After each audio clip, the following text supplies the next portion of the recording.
네, 오늘 또 교회학교 가정예배에 오신 여러분들을 축복하고 환영합니다. 자, 여러분들, 벌써 우리가 7월 이미 지금 2020년의 지금 절반을 지금 보내고 있는데 우리 친구들 반년 동안 너무 수고 많았고 우리 앞으로 남은 반년도 최선을 다해서 열심히 화이팅 했으면 좋겠습니다. 그러면은 먼저 찬양으로 하나님께 영광 올려드리겠습니다.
지혜를 깨닫고 누가 깊은 사랑 증명할까.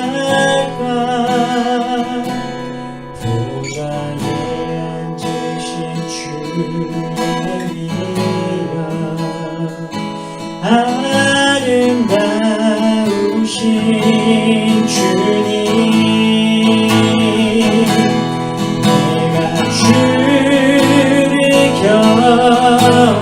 경외함으로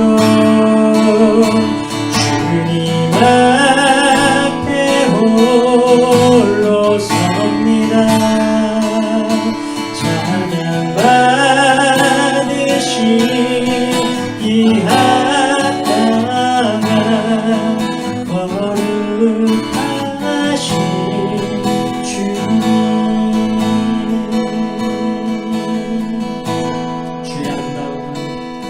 주의 아름다움은 날로라 경험할 수 없고 주님의 그 놀라우심을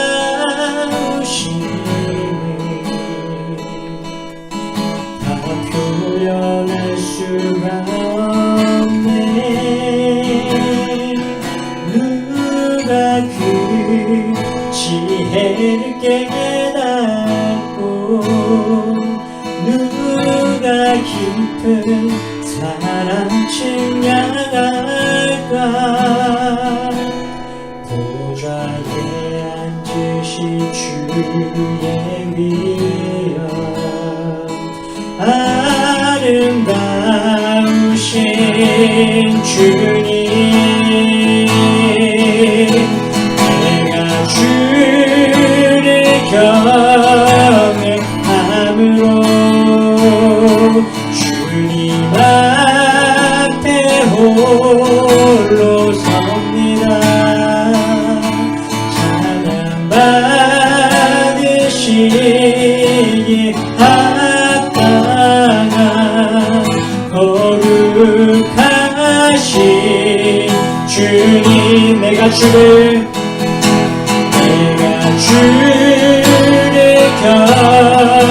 경외함으로 주님 앞에 홀로 섭니다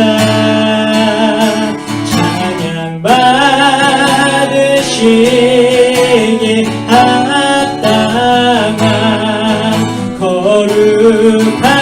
거룩하신 주님 내가 주를 경외함으로 주님 앞에 홀로 섭니다 찬양 받으시기 합당한 거룩하신 주님 찬양 받게 합니다 찬양 받으시기 합당한 거룩하신 주님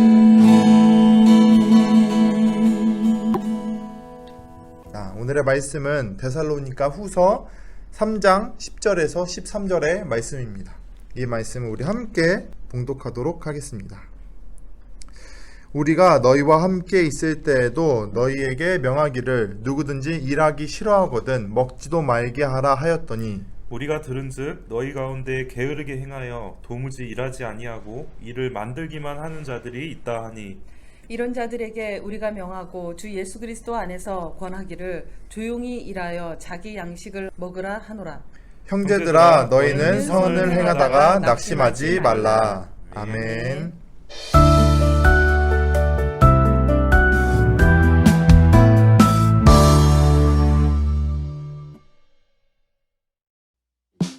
예수님이 곧 오신다는데 일해서 뭐해?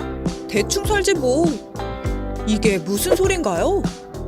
믿음의 본을 보이며 칭찬받던 데살로니가 교회에 문제가 생겼어요. 예수님이 곧 오신다는 잘못된 말에 흔들려 게으르고 질서 없이 사는 사람들이 생겼거든요. 그들은 예수님을 기다리며 열심히 생활하는 사람들의 마음도 흔들어 놓았어요. 아무것도 하지 말고 먹고 놀면서 예수님이 다시 오시기를 기다리자고 했죠. 바울은 이것을 보고만 있을 수 없었어요. 다시 편지를 써서 보냈죠. 그 편지가 데살로니가 후서예요. 바울은 소문에 흔들리지 말고 가르침을 받은 대로 바울이 본을 보인 대로 살아야 한다고 했어요. 예수님과 바울이 본을 보인 것처럼 말이에요. 예수님은 약속대로 반드시 다시 오세요. 그때까지 우리는 성실하고 바르게 살아가야 해요.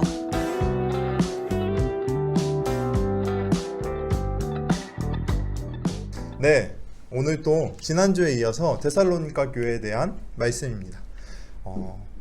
지난주에 이야기한 데살로니가 교회는 다른 교회의 본이 되는 그런 교회였어요. 믿음의 본이 되고 사랑이 넘치는 그런 교회였죠. 근데 예수님의 다시 오심, 예수님의 재림을 잘못 이해한 사람들이 있었어요. 마지막 날, 예수님께서 오시는 그날에 대해 그 재림의 때에 대해 이야기할 때 우리는 솔직하게 이야기해서 여러분 언제 오실지 알아요, 몰라요? 대부분 절대 우리는 알 수가 없어요. 몰라요. 예수님께서도 이미 말씀하셨어요. 예수님도 모르시고 오직 아버지만 아시느니라 라고 말씀을 하셨단 말이에요. 자, 뭐 우리가 평상시에 뭐 기다리던 그 택배 아저씨가 이제 뭐 12시에서 2시 사이에 뭐 배달 예정입니다 이렇게 뭐 문자 보내고 오는 것처럼 예수님이 오시지 않는단 말이에요. 근데 그 예수님의 재림에 대해 데살로니가 교회 성도들 중에 몇 명은 예수님이 금방 조만간 오신다 뭐 말하는 걸로 봐서는 뭐 내일 모레 오신다 뭐 아니면 뭐 한 달, 두 달 있다 오신다 뭐 이런 식으로 이야기를 했을 거예요. 그렇게 이해를 하고 그렇게 받아들이고 그렇게 이해를 했기 때문에 그로 인해서 사람들이 내가 그러면은 굳이 열심히 살 필요가 있나? 예수님 조만간 오시니까 그냥 내가 놀고 싶은 대로 놀고 흥청망청 써버리자 라면서 이러한 문제가 발생했어요. 그래서 그러한 데살로니가 교회를 위해 바울이 다시 한번 편지를 보내게 됩니다. 뭐라고 보낼까요? 소문에 흔들리지 말라고. 자, 그렇다면 여러분들에게 한번 질문해 보도록 하겠습니다. 네. 가볍게 그냥 몸 푸는 식으로 하셨으면 좋겠어요. 자, 여러분들은 소문에 민감하신 편인가요? 소문을 딱 들었을 때 막 민감하게 반응을 하시나요? 뭐 데살로니가 교회 사람들처럼 만약 뭐 예수님이 뭐 오신다라는 뭐 소문을 들었다, 뭐 그럼 막 이렇게 따라가는 것처럼 이렇게 흔들리든지 아니면은 그래 그래도 나는 열심히 살 거야라고 하든지 뭐 그런 거 신경 안 쓰고 사는 것처럼 소문에 민감하신지 안 민감하신지 한번 이야기를 좀 해보셨으면 좋겠어요. 근데 소문이라는 거는 사실 진짜 이게 진실한지 또 정말 팩트인지 뭐 이런 사실관계하고 상관없이 그냥 가십거리로 도는 거가 참 많잖아요. 그렇죠. 그러니까 그냥 떠돌고 지어낸 얘기도 요즘에는 너무나도 많잖아요. 사실 진실하고 상관없이 그냥 떠도는 이야기들이 사실 너무 많기 때문에 저 같은 경우는 그냥 소문으로 들리는 얘기는 뭐 소문은 소문이구나 라고 가볍게 생각하고 사실은 그냥 무시하고 버리는 경우가 되게 많아요. 그거 아니더라도 담아야 될 얘기들이 많기 때문에 사실 소문에는 그다지 저는 이렇게 신경을 쓰고 사실 않아요. 전사님은 소문 어떻게 예, 우리가 이런 소문을 들으면 대부분의 경우에는 대부분의 많은 사람들이 이 소문에 대해서 어떻게 생각하는지 그런 대세를 따른다든지 아니면 나보다 더 지혜가 많고 아는 것이 많은 아니면 뭐 성경에 대한 그런 지식이 많은 그런 뭐 목사님이나 아니면 뭐 교수님이라든지 이런 분들에게 이 소문에 어떻게 받아들여야 되는지를 이렇게 물어볼 때가 많은 것 같아요. 하지만 그런 것도 좋겠지만 제가 생각했을 때 우리에게는 성경이 있잖아요. 성경이 우리에게 그런 소문들에 대해서도 어떻게 우리가 판단할 수 있는지에 대한 그런 기준이 되어줄 수 있기 때문에 다른 사람의 의견을 듣는 것도 좋지만 우리는 그 말씀의 기준에 따라서 그렇게 분별을 할 수 있는 그런 사람이면 좋지 않을까라는 생각을 해봅니다. 네, 감사합니다. 자, 그렇다면 여러분들 조금 더 깊게 들어가서 만약에 딱 날짜를 정해서 물론 이런 일은 절대 없습니다. 여러분들 절대 없어요. 다음 주에 예수님이 오신다 라고 여러분들 이야기 들었을 때 여러분들은 어떠한 반응을 취했을 것 같아요? 어떻게 했을 것 같아요? 만약에 다음 주에 오신다 예수님, 물론 그런 일은 없습니다. 자, 근데 다음 주에 오신다 하면 네. 성경 말씀에 보면 예수님이 다시 오실 때 우리를 심판하러 오신다고 그렇게 써여 있잖아요. 그러니까 예수님께서 다시 오셔서 우리가 죄인인지 의인인지 그거를 판단하러 심판하러 오신다고 그렇게 써 있기 때문에 저는 다음 주에 예수님이 오신다고 하면 가장 먼저는 좀 두려운 마음이 있을 것 같아요. 왜냐하면 예수님이 보시기에 과연 내가 합당한 그런 삶을 살고 있는지에 대해서 그렇게까지 확신이 없기 때문에 먼저 제 삶을 좀 돌아보고 또 예수님의 그 살아가라고 그 명하신 그 모습대로 살지 못했던 그런 부분들이 있다면 회개하는 것을 가장 먼저 하지 않을까 그런 생각이 듭니다. 목사님은 그래요. 우리 전사님 말씀하신 것처럼 우리가 우리 삶을 좀 돌아보고 예수님을 어떻게 맞이할 것인가 우리 마음을 되돌아보고 회개하고 준비하는 것도 필요한데 다음 주에 예수님이 오신다면 이거는 절대 성립할 수 없는 말이에요. 그쵸, 왜냐하면 성경에서는 예수님께서 말씀하실 때 하늘에 계신 아버지 하나님 아버지 이외에는 예수님이 오시는 날, 심판의 주님으로 오시는 날을 아무도 모른다라고 얘기를 했거든요. 그러니까 만약에 여러분들 누군가가 야 다음 주에 예수님 오셔 그러니까 나를 따라 뭐 이렇게 얘기를 하면은 여러분들 절대 믿으시면 안 돼요. 성경에서는 예수님도 그날은 모르신다라고 얘기를 했어요. 그거는 하나님 맘이고 하나님의 때가 되는 거고 우리는 알 수가 없기 때문에 뭐 다음 주에 예수님이 오신다면 난 이렇게 해야겠다. 물론 그 마음으로 우리가 마음이 깨어서 예수님을 생각하고 우리 삶을 돌아보는 것은 정말 필요한 일이라는 생각은 들어요. 하지만 이런 말에 그럴듯한 말에는 넘어가지 않았으면 좋겠어요. 네, 바로 세 번째 질문으로 넘어가도록 하겠습니다. 우리 목사님께서 말씀하신 대로 우리는 정말 예수님께서 언제 오실지 아무도 몰라요. 하지만 우리는 예수님이 오실 날을 항상 준비하며 기다려야 할 것이에요. 자, 그렇다면은 우리가 예수님을 어떻게 잘 준비하면서 기다려야 할까요? 또 각 가정에서 우리가 할 수 있는 일은 무엇일까요? 한번 나누어 봤으면 좋겠습니다. 예. 그 성경에 보면 우리가 예수님이 언제 다시 오실지 알 수 없기 때문에 항상 깨어 있으라 그런 말씀이 있잖아요. 저는 그렇기 때문에 우리에게 중요한 것은 우리가 어느 정도 긴장하는 그런 상태를 유지하는 게 중요하다고 생각해요. 예수님이 언제 오실지 모르니까 이렇게 데살로니가 교회 교인들처럼 이렇게 소문만 듣고 이렇게 정말 내가 하고 싶은 대로 그렇게 사는 게 아니라 항상 내가 예수님의 그 원하시는 뜻대로 살고 있는지 긴장하면서 사는 것이 중요하다고 생각해요. 그런데 다른 관점으로도 한번 생각을 해봤는데 이렇게 긴장을 한다는 상태를 오래 유지한다는 것은 굉장히 힘든 일이에요.